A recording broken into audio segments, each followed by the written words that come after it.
लाठी कहानी का सारांश। ये आपके एग्जाम में पूछी जाती है और ये वेरी वेरी मोस्ट इम्पोर्टेंट है।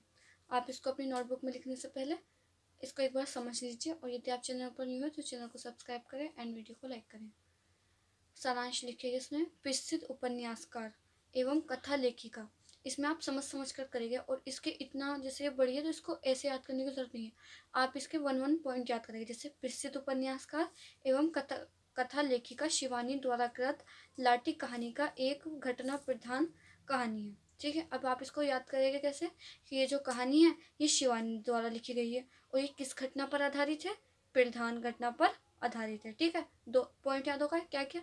और देखो ये लिखा जब जाएगा तो ये बहुत बड़ा हो जाएगा कि क्या, कि इस कहानी को जब आप अपने शब्दों में लिखोगे कि ये कहानी शिवानी द्वारा रचित है या उसके लेखक है शिवानी, और ये किस चीज पर घटना पर आधारित है, प्रधान घटना पर है। ठीक है, तो प्रसिद्ध उपन्यासकार एवं कथा लेखिका शिवानी द्वारा कृत लाठी कहानी का एक घटना प्रधान कहानी है। हिंदी एक ऐसी चीज होती है जो जैसे सेम लिखा है ऐसा नहीं लिखना होता। अगर आपको याद है, जैसे कोई चीज़ जैसे आप कोई फिल्म ही देखते हो तो आप उसे अपने शब्दों में करके बता सकते हैं। ऐसी हिंदी की कहानी होती है कि अगर आप एक बार पढ़ लो तो आप उसे अपने शब्दों में लिख देंगे कि ये कहानी प्रधान घटना पर आधारित है और इसकी लेखिका का नाम शिवानी है। ठीक है, जैसे शिवानी आपके कोई दोस्त है। फिर लिखेंगे, इस कहानी में कप्तान जोशी का वर्णन है, और इसमें जो वर्णन किया गया है, जो इसके बारे में शिवानी ने लिखा है, तो उसका नाम क्या है, जोशी। और जोशी कौन है, कप्तान। तो इसमें शिवानी ने किसके बारे में लिखा है, कप्तान जोशी का। वर्णन का मतलब होता है बताना या इसको प्रस्तुत किया है। तो आप अगर वर्णन नहीं लिखेंगे तो ऐसे लिख सकते हैं कि इस कहानी में कप्तान जोशी के बारे में बताया गया है। ठीक है, जो अपनी बीमार पत्नी बानो से अत्यधिक प्रेम करते हैं। तो ये कप्तान जोशी जो थे, इनका विवाह हुआ था और इनकी बीवी का क्या नाम था, बानो। और जो क्या रहती थी, बीमार। अगर आप ऐसे कर करके लिखेंगे ना तो आप बहुत पेज भर देंगे। जैसे कुछ बच्चे सोचते हैं उनको लिखने की भरने की बहुत ट्रिक होती है, तो एग्जामिनर क्या सोचता है कि इस बच्चे ने तो बहुत ज़्यादा लिखा है, तो वो बिना पढ़े ही ऊपर की एक दो हेडिंग पढ़ के और नंबर दे देता है। तो लिखेगा, इस कहानी में कप्तान जोशी का वर्णन है जो अपनी बीमार पत्नी बानो से अत्यधिक प्रेम करता है। उसकी बीवी बीमार रहती थी और वो अपनी बीवी से बहुत प्रेम करता है। विवाह के तीसरे दिन के बाद ही कप्तान को युद्ध में बसरा जाना पड़ा। जब उसकी शादी को 3 दिन हो गए थे तो 3 दिन के बाद ही उसे एक गांव या शहर था ये बसरा, वहाँ युद्ध के लिए उसे जाना पड़ा। तब बानो की उम्र सिर्फ 16 वर्ष की थी। तो जब उनकी विवाह हुआ था तो उनकी जो आयु थी बानो की, उनकी पत्नी की 16 वर्ष की थी, 16 साल की। पति की अनुपस्थिति में बानो को घर और परिवार की अनेक समस्याओं झेलनी पड़ती थी।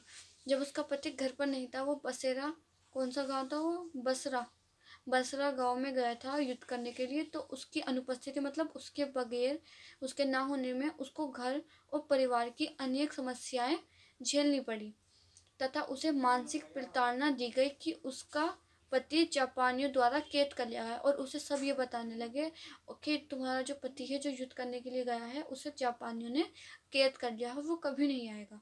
तो उसके दिमाग में मतलब मानसिक परेशानी हुई, टेंशन हुई, तो और वह कभी नहीं आएगा।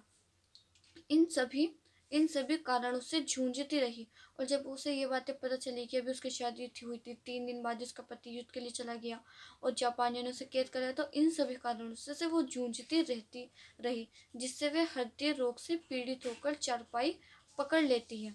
और जब वो इतनी टेंशन रहती है तो उसे एक हृदय रोग हो जाता है, दिल का रोग, और वो एक चारपाई पकड़ लेती है, मतलब चारपाई पर पड़ जाती है वो।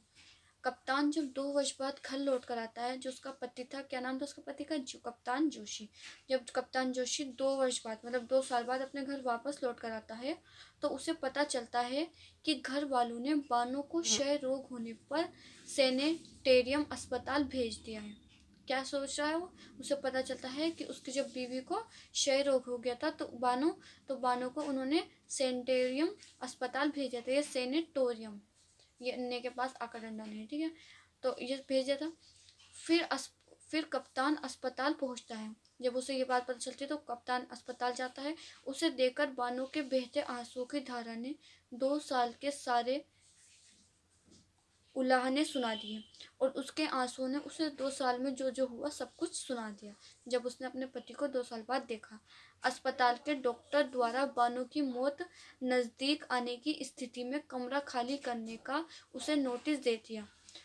और अस्पताल वालों ने नोटिस दिया कि अब आपकी बीवी ज़्यादा दिन तक नहीं रह सकती, तो उन्होंने कमरा खाली करने का उसे नोटिस दे दिया। कप्तान ने बानो को बिना बताए उसको लेकर किसी और जगह चला गया। वे दिन रात पत्नी की सेवा में बिना कोई सावधानी बरतने लगा। वह दिन रात लगा रहता था, किंतु बानो को पता था कि अब वह बचेगी नहीं। और जो बानो थी उसकी बीवी, उसको ये बात पता चल गई थी कि वो बचेगी नहीं। एक सुबह उठने पर बानो अपने पलंग पर नहीं मिली। कप्तान को जब लाश नहीं मिली तो उसने समझा बानो नदी में डूबकर मर गई।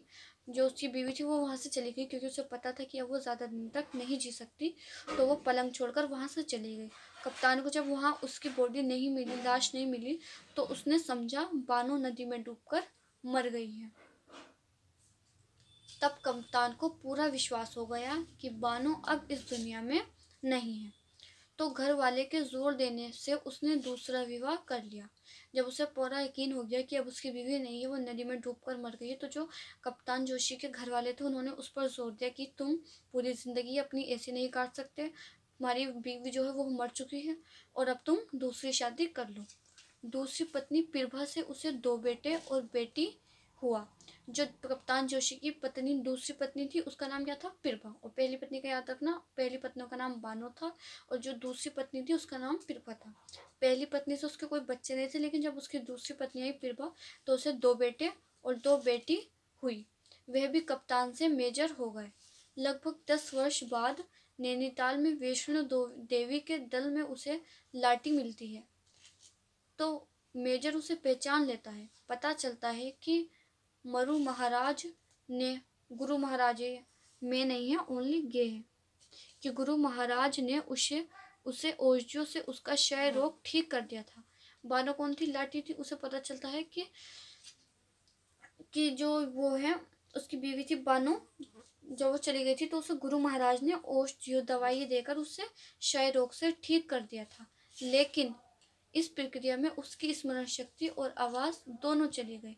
लेकिन उसे पता चलता है जब उसे गुरु महाराज जी ने उसे ठीक किया था तो उसकी स्मरण शक्ति मतलब उसकी याददाश्त और उसकी आवाज दोनों चली गई थी। अब ना तो वह बोल सकती है और ना ही उसे अपना अतीत याद है, ना ही उसे अपना पिछला पास्ट याद है। वह वैष्णो देवी के दल के साथ चली जाती है और मेजर स्वाई को पहले से अधिक बूढ़ा और खोखला महसूस करता है। यहाँ ये वीडियो समाप्त हो गई है। अगर वीडियो अच्छी लगी हो तो वीडियो को प्लीज़ लाइक करें एंड चैनल को सब्सक्राइब करें। ये वीडियो मैंने आपको बहुत शॉर्ट तरीके से लिख के दिखाई है, जो आप इसको अपने एग्जाम में लिख देंगे। ओके।